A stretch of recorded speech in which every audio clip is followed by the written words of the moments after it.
Hey up! Right, first of all, this is not a general review of the BSA Bantam 350.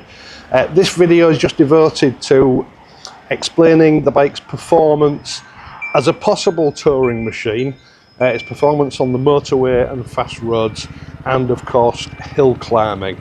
I'll probably touch on these subjects again in the general review, but I always think these particular attributes of a bike need to be dealt with in a separate video, really. You know, one of the questions that I've been asked most of all, and I suppose one of the biggest complaints of bikes like the J Series, Royal Enfields and the Honda GB 350 is that a lot of people consider them to be underpowered, and I know where they're coming from.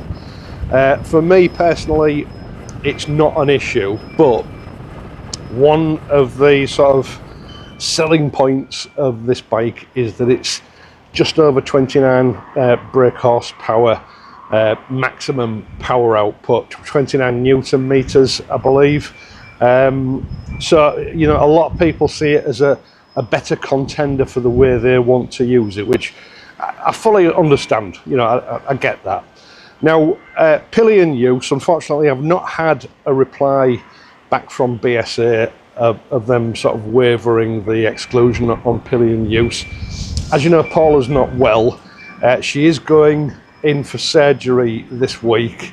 We could possibly have got that done over the weekend, but as I said, because I hadn't got a reply from BSA, I think I'm going to have to strike that off the list for this particular bike. It's not going to be possible to do a Pillion test. She's certainly not going to be in a fit state to ride Pillion for the rest of this year. It's going to be next year before she's going to be able to ride on the back of a bike again. So unfortunately, regrettably, I can't give a report on Pillion use on this bike. I mean, my gut feeling is certainly there's certainly enough power there. Handling is fine, suspension is fine. I suspect it will be a reasonable Pillion bike, but it's just a suspicion. I can't back that up with anything. So if you know, Pillion use is important to you, what I suggest you do is get yourself down to your local BSA dealer, take your Pillion with you and take it for a ride and see what you think. Now, I should point out that to all intents and purposes, this bike was brand new when I received it, just over 30 miles on the clock. Now, obviously, this means the bike hasn't been properly running, and you know, if this is the life of a press bike, I had to go straight out and ride it as though, you know, it was a bike that was in peak sort of running order. The engine is going to be a little bit tight, so the performance I experienced is probably not indicative of a bike that's been properly running. Also, levels of vibration are likely to be higher than, again, a bike that's been properly running. Now, vibration, we'll talk about that. I would say it's about on par with the J Series Royal Enfields. Obviously, it's revving quite a bit higher. And put that in perspective, and I'll go into this in the general review because the rev counter is not clearly visible in some lighting conditions. I had the sun behind me most of the time while I was riding, which made it difficult to read the numbers off. But I'm thinking that at 70 miles an hour, it was at round about 7,000 revs per minute. So it's revving about 1,000 revs per minute higher than a J Series. It feels like a very busy engine. I'll tell you what it reminds me of. Early 1980s small capacity Japanese bike. It's got that sort of character to it. It's not lazy. It's not harsh, but it feels very aggressive when you're riding it. It's not a particularly loud motor. There's certainly no mechanical noise coming from the engine. The exhaust is quite muted. But as I say, it's not a duff sort of a sound. Like I say, a sort of high performance, small capacity Japanese bike from the early 1980s feel to it. That's what it reminded me of while I was riding it. A slight buzz creeps in through the right hand foot peg at about 50-60 miles an hour. Unless you've got some medical condition, I can't see it being a problem. It certainly didn't make my foot go numb or anything like that. It's not something that really plays on your mind while you're riding. At the end of the day, it's a medium capacity single, so you know, there is going to be some vibration there.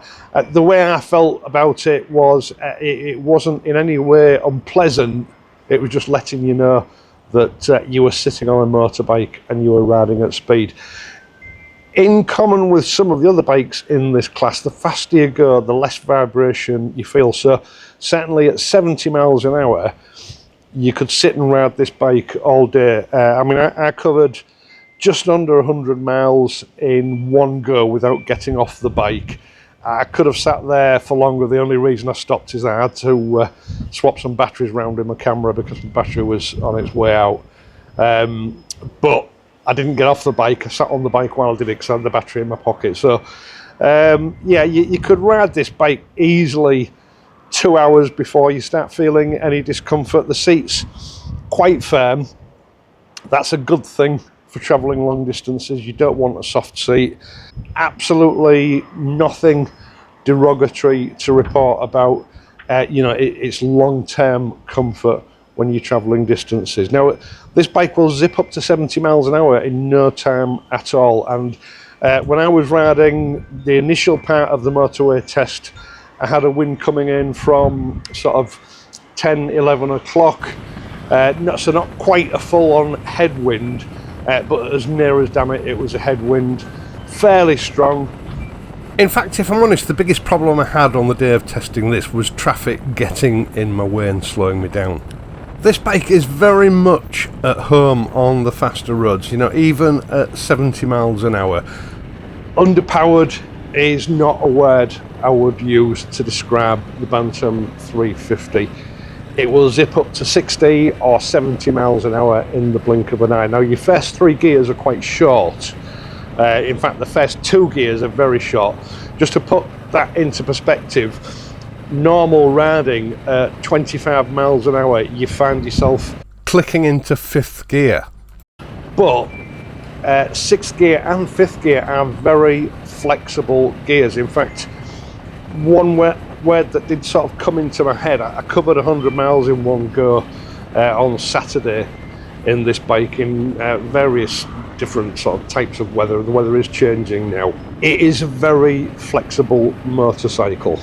Certainly from 40 miles an hour in 6th gear, there's no real need to start stirring the gearbox unless you really want to extract maximum performance out of the bike.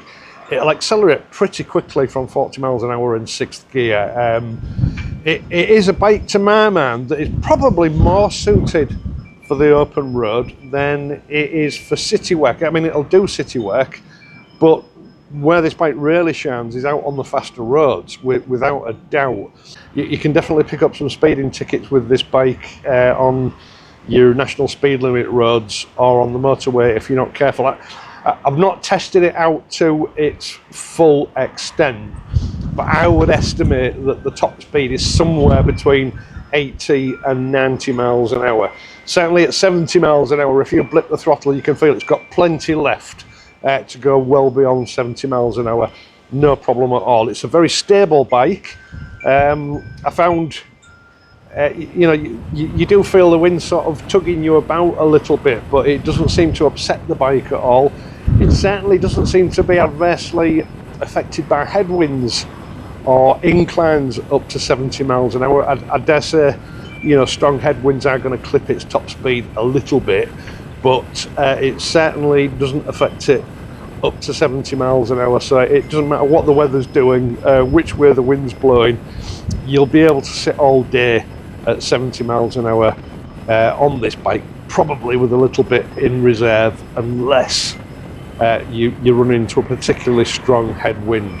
And I never at any point in that 100 miles found the need to pin the throttle. I never got the throttle back to its stop at any point during this test. The centre of gravity doesn't seem to be quite as low as some bikes that I've ridden recently. It seems to sit sort of midway Now that doesn't give it any disadvantages as such, but I thought side winds might affect it more than it actually does. I mean, to be quite honest, going over the Humber Bridge with quite a strong side wind coming in from my left here, I could feel it prodding and poking at me, but the bike kept its lines really well.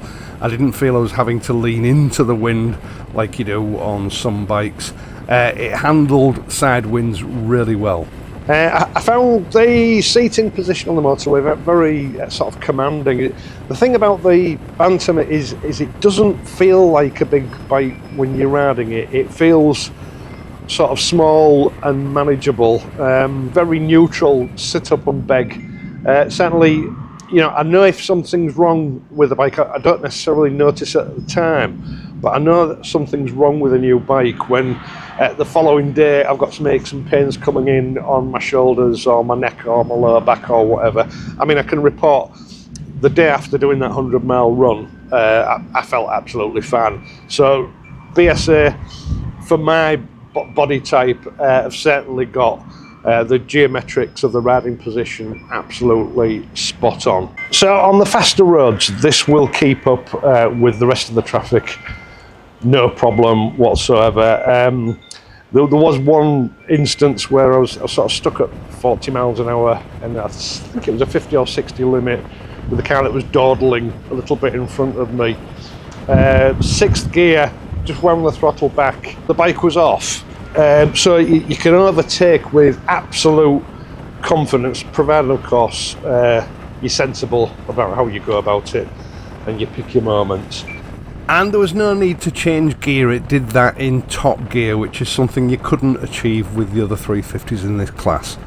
Now for the hill climb, what I'll do is I'll run the footage and you can see for yourself how the bike handled it. Now, this is Market Wheaton Hill, a notorious hill in the area that I live in. It's about 3 miles from the bottom to the top.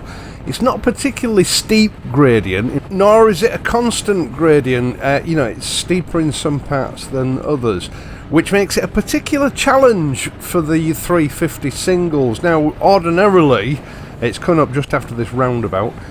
Ordinarily, with the J Series bikes and the Honda GB, it's just a matter of pinning the throttle and hoping that the bike can get up to 60 miles an hour, which is the speed limit on this hill. And so far with these bikes that I've tested over the years, none of them have managed it. You know, they've come down to below 60 miles an hour. The challenge, I say, is I get the bike up to 60, and then in top gear it has to hold it there until you reach the top. Now, the slight problem that I had with the Bantam is that it wanted to go much faster than 60.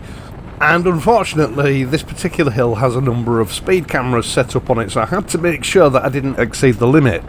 So just for a change, whenever I hit the sort of less steep bits, I was having to back off the throttle, which then, as soon as I hit the steep bits again, would drag the speed down as I adjusted the throttle. So I did struggle to keep it at 60, but not for the reasons you might think. It wasn't that it couldn't manage it, it was just sort of speed regulation for the benefit of the speed cameras.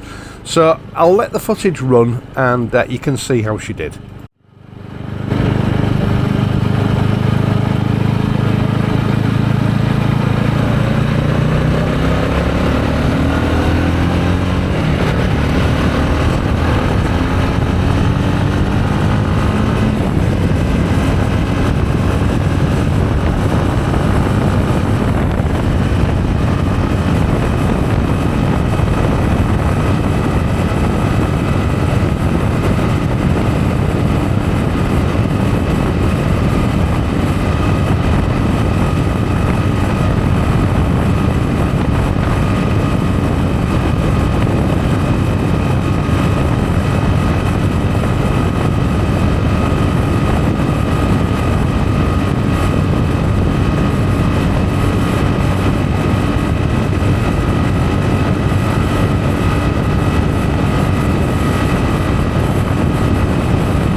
Now this footage really doesn't do this hill justice. I mean, it is a huge hill. You're going right from the bottom of the Wolds right to the top of the Wolds. Now I did pull in and I contemplated doing the run again because I was aware that I dropped below 60, but it wasn't the bike's fault, it was me. I would back off the throttle when it exceeded 60 and then the hill would steepen, and then of course the bike had to sort of make up the deficit as I pulled the throttle back up again. And you know, it was more sort of my management of the throttle that allowed it to drop below 60 than the bike itself. The bike, I think, to be quite honest, would quite easily have tramped up that hill at 70 plus. But I think that does demonstrate the difference between, you know, a fast 350 like the Bantam and something like, you know, the 650. I did this test on the Gold Star with a passenger last year, I think it was, and it's much easier to maintain you know, a constant speed because the slightest movement in throttle and the bike immediately takes up the slack, whereas the Bantam, it takes it a little bit longer, so it does drag the speed down and you have to sort of work with the throttle to get the speed back up again. There's more compensation required by the rider in order to maintain the speed. But all in all, this is a very, very competent little motorcycle. You know, 30 horsepower is more than enough for a bike of this size. And I've got to admit, I really enjoyed, you know, riding a 350 that would easily attain the speeds of 60 and 70 miles an hour no matter what. It was a breath of fresh air for me, you know, a bit of a change. Listening to our American cousins and you Australians, you know, where you keep telling me that, you know, if the bike can't do 80 miles an hour, you're dead on the motorway or the freeway. Well, then this is the bike for you, because I think this bike could hold 70 plus all day. It doesn't feel strained. It feels and sounds busy, but it doesn't feel strained. It handles everything in its stride. A very competent long-distance tourer and general hack in my book. You certainly don't need to keep swapping gears at speed in order to maintain speed. So in that respect, it's quite a relaxing bike to ride if, you know, maintaining a high speed is your priority. You do have to work at the throttle a little bit more though. You know, it's not like a 650 where it will hold that speed no matter what. You do have to keep varying the throttle in order to sort of make up speed as inclines and you know, headwinds bring the bike down and you've got to compensate. It is affected a little bit more than a larger bike. You know, it's not the equivalent of a 650 or a 500, that's what I'm trying to say, which I think makes it a very engaging bike to ride. So once again, thank you so much for taking the time to watch this and my other videos, and in doing so helping to support this channel. I really do appreciate it. I'm going to be back on Friday with the general review of this bike that I'm hoping to do a comparison with a couple of other 350s before the Bantam goes back. Now there are ways you can help me out. You know, if you've enjoyed this video, leave a like. If you're not a subscriber, consider becoming a subscriber. It doesn't cost you anything and you can unsubscribe at any time. There are other ways that you can help me out via my Patreon page or via PayPal donations, or you can use the super thanks button down below the picture that you're watching now. It's not essential, but it is appreciated and it helps me to keep this channel going. I am, of course, as I've said, going to be back on Friday, so until then, please ride safely and I'll see you soon.